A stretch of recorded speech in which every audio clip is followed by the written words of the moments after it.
साल 2018, अगस्त का महीना। चारों तरफ रेत ही रेत। इसी बीच 16 अगस्त को एक रैली होनी थी। आमतौर पर बाइकर्स आते हैं रैली में और स्टंट्स दिखाते हैं, रेसिंग करते हैं। इस रैली में भी ऐसा ही था। इसी रैली में 5 दोस्त बेंगलोर से आए और हिस्सा लिया। अगले दिन पांचों दोस्त घूमने के लिए निकले, थोड़ा सा और इसको रोमांचक बनाने के लिए आसपास के क्षेत्र का मुआयना किया, घूमे फिरे। लेकिन इसी बीच एक दोस्त, जिसका नाम असबाक मौन था, वो वहाँ से गायब हो गए। दोस्त वापस आए, चारों लोग वापस आए होटल की तरफ अपने। पुलिस ने शिकायत करी क्योंकि जहाँ पर ये लोग थे वहाँ पे नेटवर्क ना के बराबर था। उनका कहना था कि वहाँ पे नेटवर्क नहीं आ रहा और आकर उन्होंने पुलिस को सूचना दी, घर वालों को बताया। पुलिस ने भी जांच शुरू की, ढूंढा। 3 दिन तक असबाक का कोई पता नहीं चला। 3 दिन बाद एक राहगीर ने पुलिस को सूचना दी कि एक शव एक टीले के पास पड़ा हुआ है। पास में एक बाइक है, हेलमेट भी उसी में रखा हुआ है। पुलिस जैसे तैसे वहाँ पहुंची क्योंकि मामला जो था वो कुछ शहर से बहुत दूर था, बिल्कुल कह सकते हैं बीहड़ में, जहाँ सिर्फ रेत के अलावा कुछ नहीं, दूर नहीं, नेटवर्क नहीं। खैर पुलिस वहाँ पहुंची। आपको अगस्त का महीना है, आपको बताया था, वहाँ पे गर्मी का हाल आपको पता ही है। इतनी गर्मी होती है कि जो शव था पूरी तरह डिज़ोल्व, कह सकते हैं पूरी तरह डिज़ोल्व हो चुका था, तकरीबन पूरी सड़ चुकी थी, कह सकते हैं लाश। पुलिस ने पोस्टमार्टम कराया। पोस्टमार्टम में रिपोर्ट आई। बाकी इधर दोस्तों का कहना था कि हम लोग राइड पर निकले हुए थे, असबाक शायद हमसे कुछ आगे निकल गए या खो गए, हमें नहीं पता। और ये सब लोग भी घर जा चुके थे दोस्त। बाकी परिवारजन जैसलमेर में ही रुके हुए थे। घर वालों से पूछा गया कि कोई इनकी कोई दुश्मनी है या कुछ है। नहीं, पुलिस को उन लोगों ने कहा कि नहीं, ऐसी कोई दुश्मनी नहीं है, किसी को कोई शक नहीं है। खैर इसी बीच पोस्टमार्टम रिपोर्ट आई। पोस्टमार्टम रिपोर्ट में भी यही आया कि उसकी मौत हो गई है, वो भी कुछ चोट लगने से। गर्दन पर चोट है, कुछ हड्डी में, रीढ़ की हड्डी में चोट है। पुलिस ने अपनी जांच करके परिवार वालों को बता दिया। पुलिस भी अपने हाथ झाड़ कर साइड हो गई और परिवारजन असबाक की लाश को लेकर, असबाक के शव को लेकर घर पहुंच गए और उन्होंने उसका अंतिम संस्कार अपने हिसाब से कर लिया। साल 2020। अब तक पुलिस इस फाइल को भूल चुकी थी, फाइल पर धूल जम चुकी थी। ना ही कोई परिवारजन, ना ही कोई दोस्त इस मामले को लेकर सामने आ रहा था कि इस फाइल का क्या हुआ। ये फाइल भी बंद करनी थी। एक प्रोसीजर होता है फाइल बंद करने का, जिसमें एक अधिकारी को उस फाइल पर साइन करना होता है पूरी एक जांच रिपोर्ट के बाद कि हाँ, इस फाइल को बंद कर दिया जाए। उसी समय वहाँ के एक अधिकारी एसपी साहब जो थे, उन्होंने फाइल को पढ़ा। उनका काम सिर्फ यही था कि साइन करना है और फाइल को बंद करना है।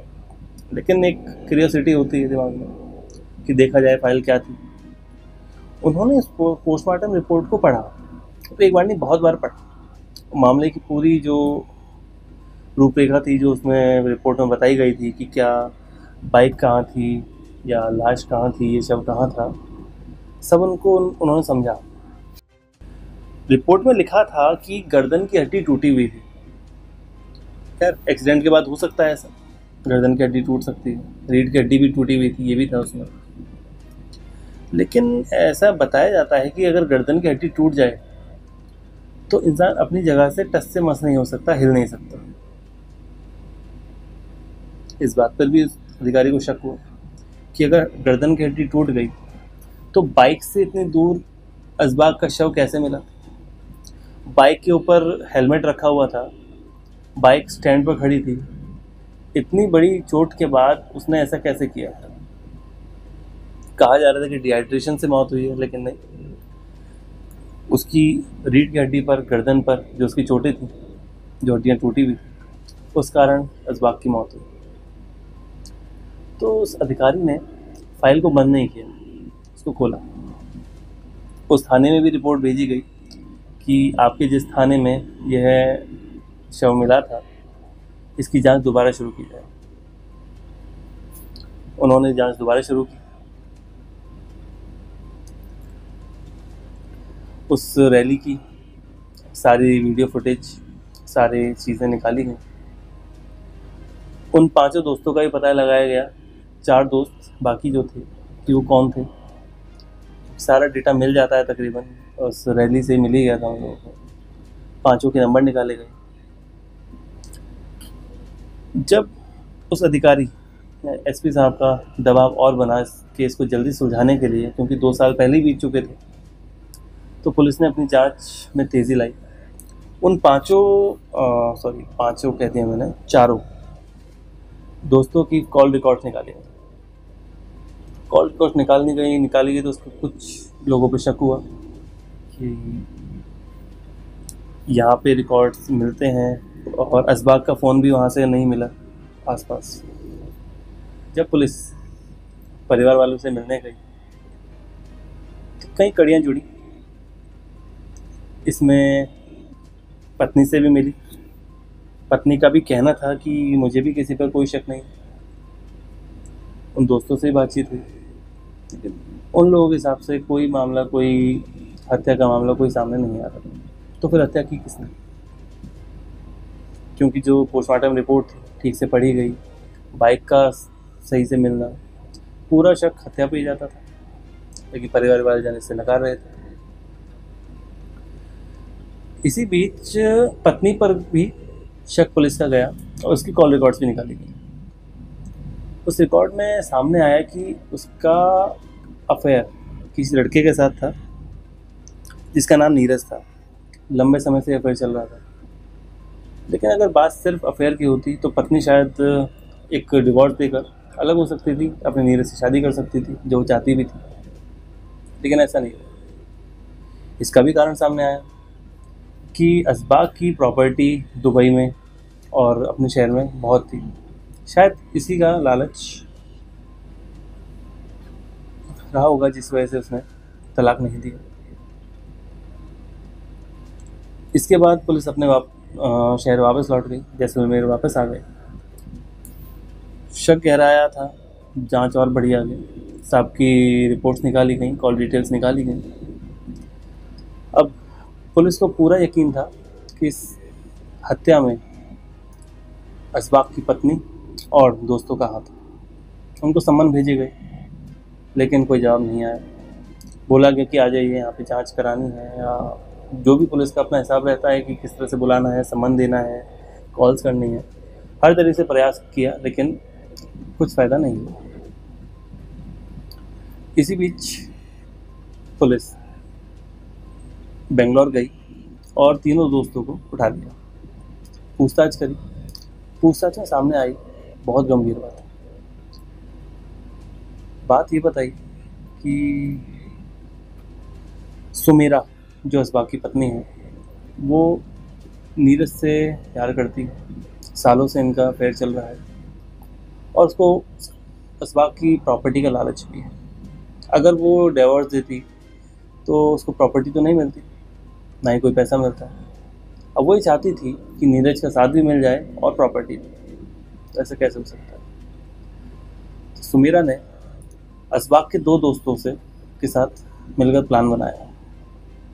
और प्लान भी तब बनाया जब असबाग ने घर में बताया कि जैसलमेर में एक बाइक रैली है, जो उसको बहुत शौकीन था बाइक रैलीज़ का। जैसलमेर जब वो गया, इसी बीच जाने से पहले 2 दोस्तों के साथ प्लान बनाया उसने, सुमेरा ने, कि कैसे उसकी हत्या की जाए। खैर प्लान बना, ये लोग गए, 16 तारीख को आराम से इन्होंने अपनी बाइक राइड निपटाई। उसके अगले दिन उन दो दोस्तों का प्लान था कि इनको घुमाया जाए। बाकी के दो दोस्त से मैं भी जाऊँगा, तीनों दोस्तों का प्लान था कि ये लोग जैसलमेर में और आगे थोड़ा सा उनको देखें कि क्या क्या है वहाँ पे आगे जाके, और रोमांचक क्या क्या जगहें हैं, कहाँ कहाँ टीले हैं। उनकी बाइक ऐसी होती हैं कि वो कहीं भी चल जाती हैं, ऐसे इलाकों में के लिए ही बनी होती हैं ऐसी बाइक। तो ये लोग गए, बाइक खड़ी करी इन लोगों ने, असबाग को थोड़ा टीले की तरफ नीचे लेके गए पैदल पैदल, और किसी लोहे के भारी रॉड से या किसी ऐसे हथियार से गर्दन पर वार कर दिया। जब गर्दन पर वार किया तो उसकी हड्डी टूट गई, जाहिर सी बात है, तो बिल्कुल पस्त हो गया ना। जब गर्दन पर चोट लगी तो बिल्कुल हाथ पैर चलाने की स्थिति में नहीं, वो पस्त हो गया। उसी लोहे की रॉड से या जो भी हथियार रहा होगा उससे उसको और मारा, और वहाँ से ये तीनों दोस्त निकल आए। और ऐसा भी बताया गया कि तीनों दोस्त जब आए, उन्होंने पुलिस को सूचना दी कि गुमशुदा है उनका दोस्त। उसके बाद इन लोगों ने पार्टी भी की, रैली को लेकर, रैली हमारी अच्छी गई, उसको लेकर पार्टी भी की। लेकिन ऐसे कैसे, उनका दोस्त गायब है, उन्होंने पार्टी करी। खैर, पूरा मामला सामने आया कि सुमेरा ने ही अपने पति की हत्या कराई है, वो भी सिर्फ अफेयर और अपनी लालच के चलते। जो प्रॉपर्टी थी इस बात की, उसको कब्जाने के लिए। ये चीज़ की सूचना सुमेरा को कहीं से लग गई कि इसके तीनों दोस्तों को उठा लिया गया है, वह पुलिस की हिरासत में है। उसके बाद से ही सुमेरा गायब थी। यहाँ तक कि सुमेरा अपने नंबर और लोकेशन भी बदलती रही। आखिर आज से 4 दिन पहले 13 मई 2022 को उसको कर्नाटक से गिरफ्तार कर लिया गया। उसको गिरफ्तार भी उस वक्त किया गया जब वो अपना बैग पैक करके दूसरी लोकेशन पर जा रही थी। अब सुमेरा पुलिस की हिरासत में है और उसको रिमांड में लिया गया है। पूरी जांच जब होगी और सामने आएगी, पुलिस अपनी चार्जशीट पेश करेगी और इन चारों पर, तीनों दोस्त और उसकी पत्नी पर हत्या का आरोप लगाकर और हत्या की साजिश का आरोप लगाकर वो जेल भेजा जाएगा, या पुलिस अपनी जो भी कार्रवाई करेगी। एक राइडर को मार दिया गया, अपने पति को मार दिया उसने। क्या सिर्फ लालच और अफेयर इतना ज़्यादा था कि अपने पति को ही मार दिया? करीब 1 दशक से ज़्यादा इनकी शादी को हो चुका था, 2 बच्चे भी थे। उस बीवी ने अपने 2 बच्चों के बारे में भी नहीं सोचा, उनकी ज़िंदगी ख़राब कर दी। खुद जेल में, जेल चली जाएगी, तीनों दोस्त चले गए। उसने एक जान लेकर 5 लोगों का जीवन बर्बाद कर दिया। नमस्कार, मैं हूं विशाल शर्मा और आप ये खबर देख रहे थे द खबरीलाल पर। इसी तरह की खबरों से अपडेट रहने के लिए हमारे चैनल को लाइक करें, सब्सक्राइब करें और किसी भी मैसेज को भेजने के लिए कमेंट बॉक्स में हमें भेजें। धन्यवाद। जल्दी मिलते हैं अगली खबर के साथ।